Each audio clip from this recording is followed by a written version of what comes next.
எங்கேயுமே. எனக்கு பெரிய டவுட்டா, பெரிய ஆச்சரியமா இருக்குது.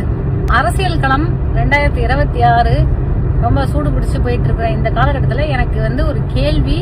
இந்த கேள்விக்கு யாராவது பதில் தெரிஞ்சா தயவு செஞ்சு சொல்லுங்க. ஏன்னா நான் அதை பத்தி ரொம்ப யோசிச்சு பார்த்துட்டேன். ஆனா இந்த கேள்விக்கு எனக்கு பதிலே தெரிய மாட்டேங்குது.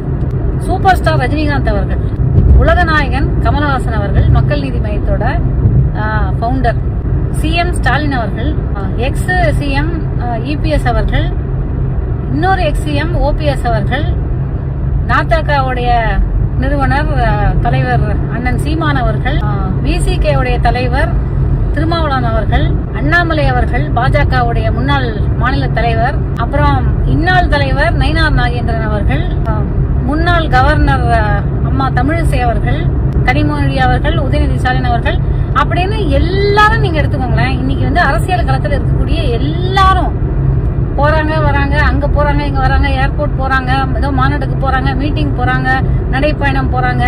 போற இடத்துல எல்லாம் நின்று பத்திரிகையாளர் அவங்களை கேள்வி கேட்கறாங்க, பத்திரிகையாளருக்கு பதில் சொல்றாங்க. இத்தனைக்கே சூப்பர் ஸ்டார் அவர்கள் போன்ற மக்களுக்கு எல்லாம் அவங்க அரசியலே இல்ல, ஆனாலும் அவர்கிட்ட மைக்க நீட்டுறாங்க, அவங்களும் பதில் சொல்றாங்க.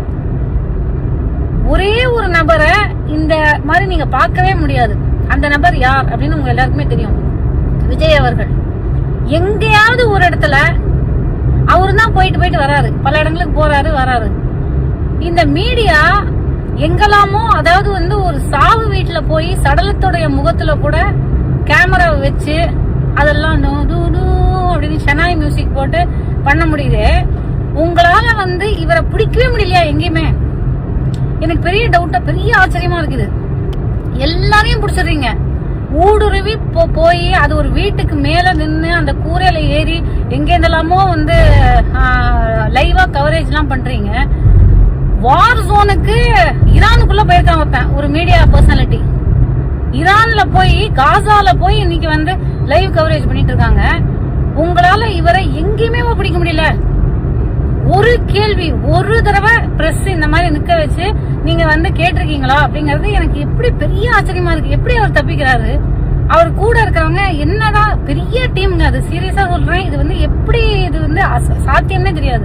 இதே மாதிரி ஒரு நபர் கடந்த 11 வருஷமா அவரை நீங்க எங்கேயுமே இதே மாதிரி மைக்க நீட்டி ஒரு பொது வெளியில மீடியா அவரை கேள்வி கேட்டதே இல்ல. அவர் யாருன்னு உங்களுக்கு எல்லாருக்கும் தெரியும். இது எப்படி சாத்தியம்? ஒரு சில பேர் எப்படி தப்பிக்கிறாங்க?